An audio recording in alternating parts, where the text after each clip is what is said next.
آپ کو نہ بتاؤں تو گویا کہ میں آپ کے ساتھ خیانت کروں۔ ڈاکٹر صاحب ایک سوال یہ ہے کہ ڈاکٹر عافیہ صدیقی کی طرح اٹھائے جانے سے خوف آتا ہے، اور ہمارا ایک بچہ بھی آپ کی تنظیم میں ہے، ہر وقت دھڑکا لگا رہتا ہے، گورنمنٹ کا اور باہر کی دنیا دشمن بنی ہوئی ہے، کیا جواب ہے؟ اس سے بچنے کی تو ایک ہی شکل ہے کہ آپ خودکشی کر رہے ہیں۔ You have to live with it۔ کہاں جائیں گے آپ؟ ملک چھوڑ کے چلے جائیں گے؟ اور قرآن تو یہ کہتا ہے، قرآن میں کبھی گارنٹی نہیں دی اللہ نے، تم میرے راستے پر آؤ، تمہیں کوئی تکلیف نہیں ہوگی، تمہیں کوئی کانٹا نہیں لگے گا، تمہیں کوئی جو ہے قربانی کبھی نہیں کرنا۔ اللہ دھوکہ نہیں دیتا۔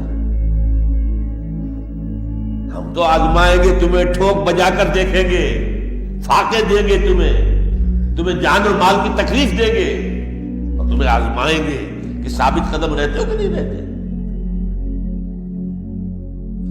ہے کہ نہیں قرآن مجید میں؟ ہم آزمائیں گے، لازماً آزمائیں گے۔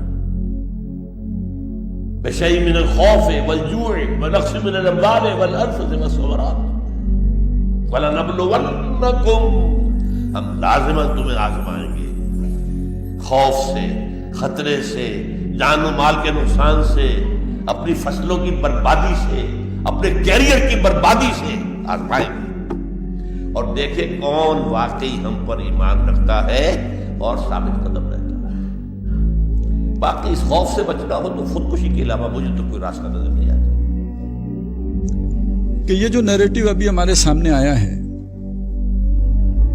دنیا اسے ماننے کے لیے تیار ہے، اور سچی بات کچھ یوں ہے کہ ماننا تو بہت دور کی بات ہے، اب اسے برداشت کرنے کے لیے بھی تیار ہے۔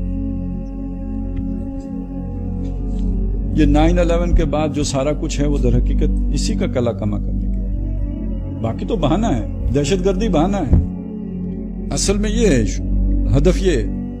اور ابھی آپ دیکھیے بات کہاں پہ پہنچ گئی، ہمارے اپنے ملک کے 1800 علماء نے بیٹھ کے جو ایک کاؤنٹر نیریٹو بیان کیا ہے، وہ کسی اور کے خلاف نہیں ہے، اس کانسیپٹ آف دین کے خلاف ہے۔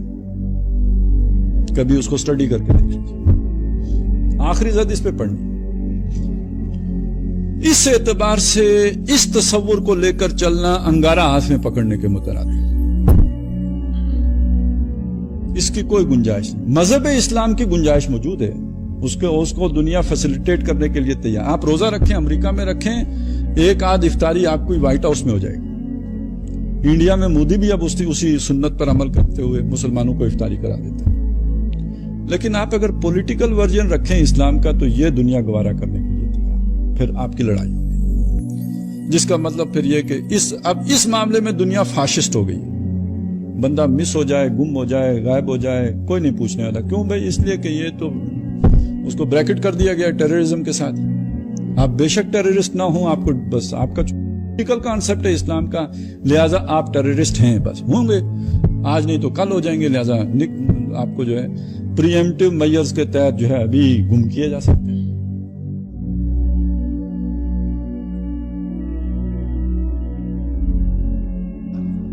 آج توڑ دیجئے، نہیں ہوگا، کچھ نہیں ہوگا، لیکن ہمیں جو کچھ کرنا ہے اپنے احساس فرض کے تحت کرنا۔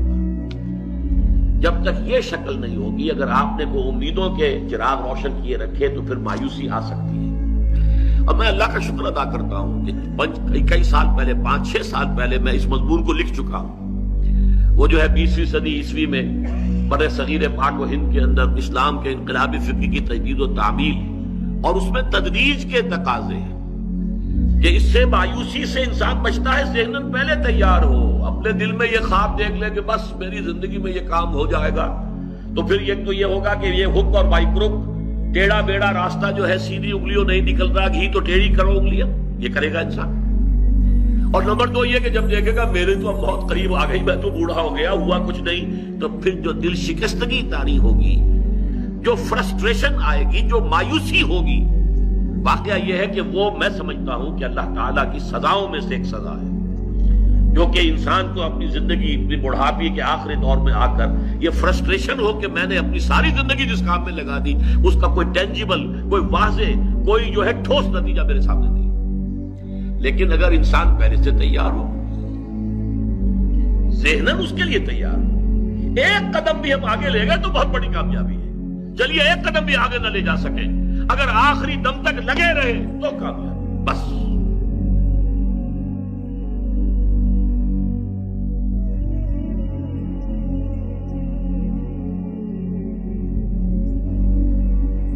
وہ منکر کا حکم دیتے ہیں اور نیکی سے روکتے ہیں،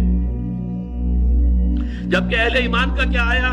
یامرون بالمعروف وینہون عن المنکر والمؤمنون والمؤمنات بعضهم اولیاء بعض یامرون بالمعروف وینہون عن المنکر. یہاں جو قابل غور بات ہے وہ یہ ہے کہ یہ منکر کون سا تھا جس کا وہ حکم دیتے تھے؟ وہ معروف کون سا تھا جس سے وہ روکتے تھے؟ منکر کا حکم دیتے تھے. لا تنفقوا علی من عند رسول اللہ. ظاہر بات ہے وہ زنا کا حکم تو نہیں دیتے تھے ایک دوسرے کو، چوری کا مشورہ تو نہیں دیتے تھے، ڈاکے کا مشورہ تو نہیں دیتے تھے، یہ مشورہ تو نہیں دیتے تھے. یہاں کون سا منکر ہے، کون سا معروف ہے؟ روکتے تھے اللہ کے دین کی جد و جہد سے. لا تنفقوا علی من عند رسول اللہ حتی ينفضوا لا تنفروا فی الحر. مت نکلو اس گرمی کے اندر، کیا تمہاری بت ماری گئی ہے؟ مشورہ کیا دیتے تھے؟ ہمارے راستے پر چلے آؤ، اتبعوا سبیلنا ولنحمل خطایاکم. یہ جد و جہد کے حوالے سے معروف اور منکر ہے، یہ عام اخلاقی اعتبار سے معروف اور منکر نہیں ہے. جب اس تقابل میں آئے گا منافقین اور مومنین کا، کہ مومنین کا کردار اور منافقین کا کردار، اس لیے کہ وہاں پر وہ روکتے جو تھے، نماز پڑھنے سے نہیں روکتے تھے. وہ کہاں روکتے تھے؟ نماز پڑھنے سے، روزہ رکھنے سے نہیں روکتے تھے. وہ روکتے تھے کس چیز سے؟ انفاق فی سبیل اللہ سے، قتال فی سبیل اللہ سے. لا تنفروا فی الحر قل نار جہنم اشد حرا لا تنفقوا علی من عند رسول اللہ حتی ينفضوا. وہ کہتے تھے، حکم دیتے تھے جھوٹ بولو. حضرت کعب ابن مالک کو کہا ان منافقین نے، کیا تمہاری بد ماری گئی ہے؟ تم بھی ذرا جھوٹی قسم کھاتے تھے کہ حضور میں مجبور تھا، میری یہ مصیبت تھی، میری تو یہ مصیبت میں تو نہ پڑتے، تمہارا بائیکاٹ ہو گیا، زندگی جو ہے تمہارے اوپر اجیرن ہو گئی ہے. اذا ضاقت بہم الارض بما رحبت. زمین اپنی ساری کشادگی اور وسعت کے باوجود جو ہے ان کے اوپر تنگ پڑ گئی تھی. یہ اسے بچ جاتے، جھوٹ بول دیتے. نجوا کا حکم دیتے تھے.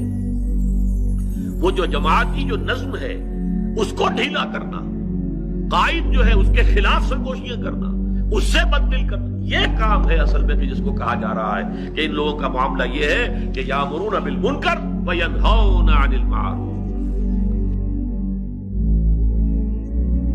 منافق مرد اور منافق عورتیں سب ایک دوسرے کے ہم رنگ ہیں.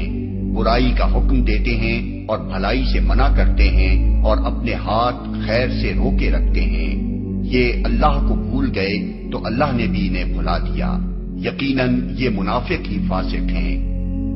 اپنے ہاتھ خیر سے روکے رکھتے ہیں. یہ تمام منافقین کی مشترک خصوصیت ہے.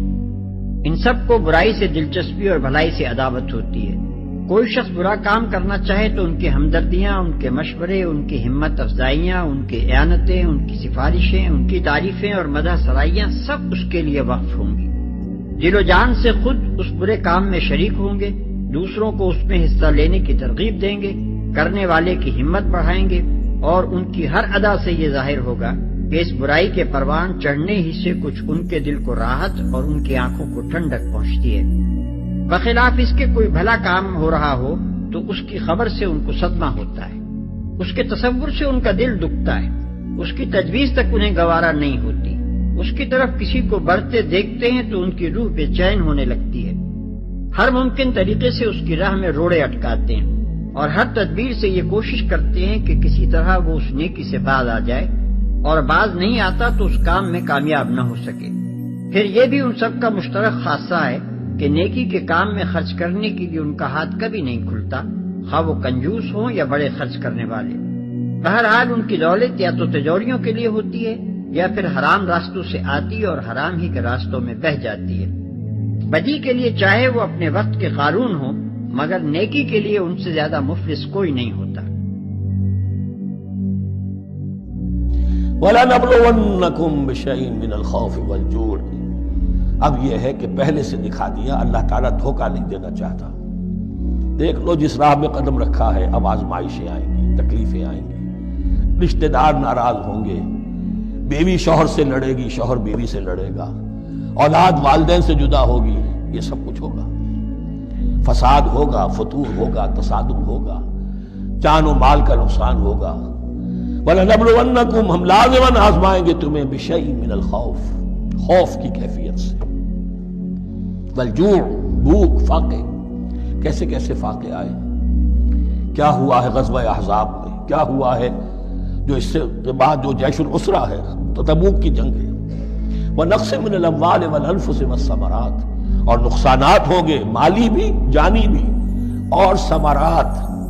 اب ثمرات یہاں دو معنی دے رہا ہے، چونکہ مدینے والوں کی جو تھی اصل جو ان کی معیشت تھی وہ زرعی تھی، پھل، خاص طور پر کھجور، یہ ان کی پیداوار تھی، جسے آج کل آپ کہتے ہیں کیش کراپ جو ہے ان کی، وہ یہ تھی۔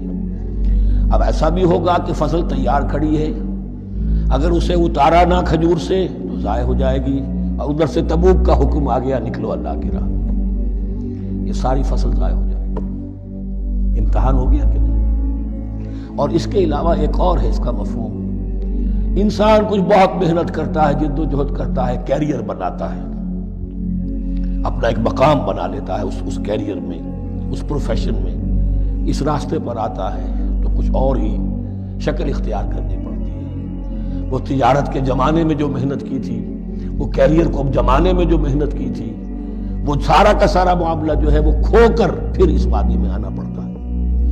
وَلَنَبْلُوَنَّكُمْ، یہ بھی ثمرات ہیں نا، محنت کے ثمرات۔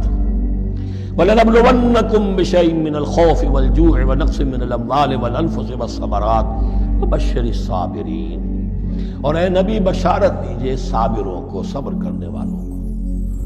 یہ کون ہے؟ الَّذِينَ إِذَا أَصَابَتْهُمْ مُصِيبَةٌ، وہ لوگ کہ جن کو جب بھی کوئی مصیبت آئے، قَالُوا إِنَّا لِلَّهِ وَإِنَّا إِلَيْهِ رَاجِعُونَ، وہ کہتے ہیں ہم اللہ ہی کے تو ہیں، اللہ ہی کی طرف ہمیں لوٹ جانا ہے، کل بھی جانا تھا، آج چلے جائیں، حاضر ہیں، جتنی جلدی بلا لو۔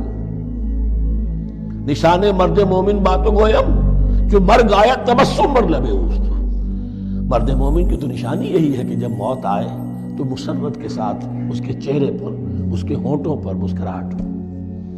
یہ ایمان، جو میں نے کہا تھا لٹمس ٹیسٹ یہ ہے کہ بندہ مومن اس دنیا میں زیادہ رہنے کی خواہش نہیں کر سکتا۔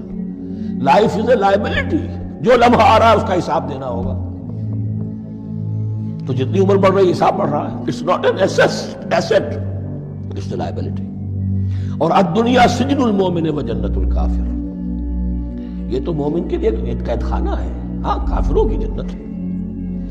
وَبَشِّرِ الصَّابِرِينَ الَّذِينَ إِذَا أَصَابَتْهُمْ مُصِيبَةٌ قَالُوا إِنَّا لِلَّهِ وَإِنَّا إِلَيْهِ رَاجِعُونَ أُولَٰئِكَ عَلَيْهِمْ صَلَوَاتٌ مِّن رَّبِّهِمْ وَرَحْمَةٌ، یہ ہیں وہ لوگ کہ جن پر ہر وقت اللہ کی عنایتوں کا نزول ہوتا رہتا ہے اور رحمت کی بارش ہوتی رہتی ہے۔ وَأُولَٰئِكَ هُمُ الْمُهْتَدُونَ، اور یہی لوگ ہیں ہدایت یافتہ، جنہوں نے واقعتاً ہدایت کو اختیار کیا ہے۔ اور جو ایسے مرحلے پر ٹھٹک کر کھڑے رہ جائیں، پیچھے رہ جائیں، پیچھے بیٹھ جائیں، پیٹھ موڑ لیں، وہ گویا کہ ختم ہوا ان کا معاملہ۔ ام حسبتم، اب بڑی سخت آیت آ رہی ہے، یہ بھی بڑی لرزا دینے والی آیت ہے۔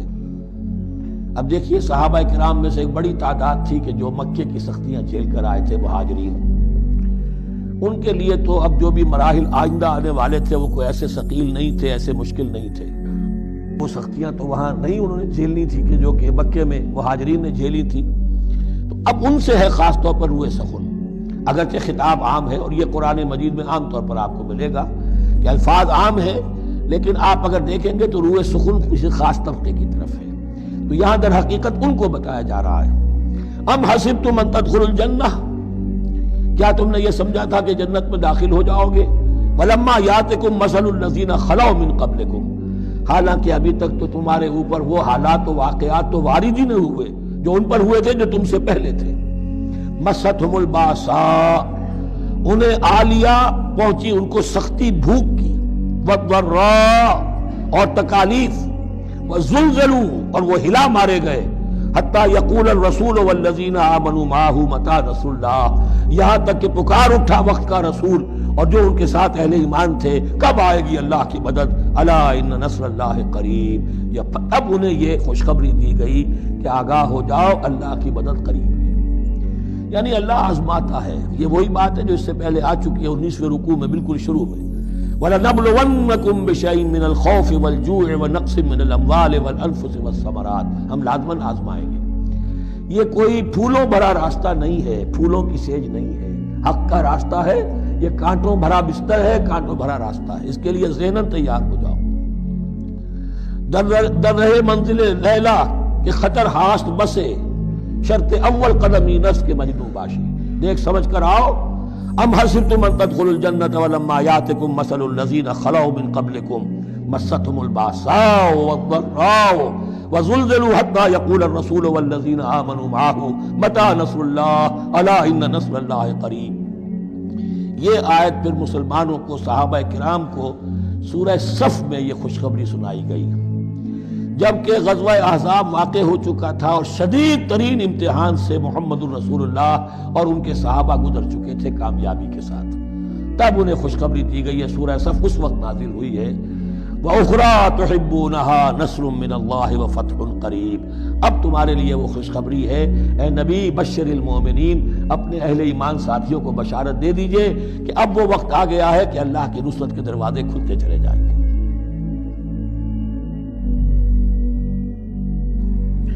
زی ہمراہ میں سست عناصر دلم گرفت، شیر خدا اور رستم دستان مارزوست۔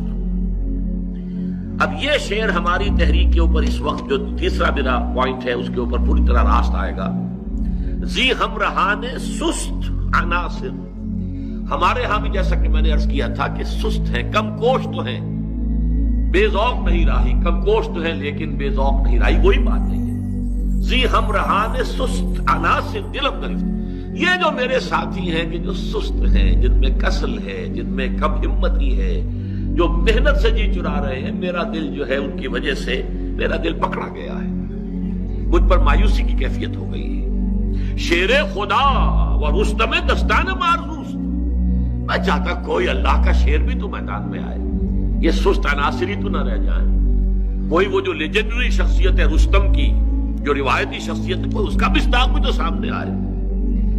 اب یہ کہتے ہیں شاہ مولانا جلال الدین رومی، گفتم، میں نے یہ کہا اس شعر سے، گفتم کہ یافت می نشبت جستا ماں، کہ حضرت آپ جس کو تلاش کر رہے ہیں وہ آپ کو ملنے والی شے نہیں ہے، ہم نے بہت زندگی گزار لی ہے، ہمیں کوئی نہیں ملا آج تک۔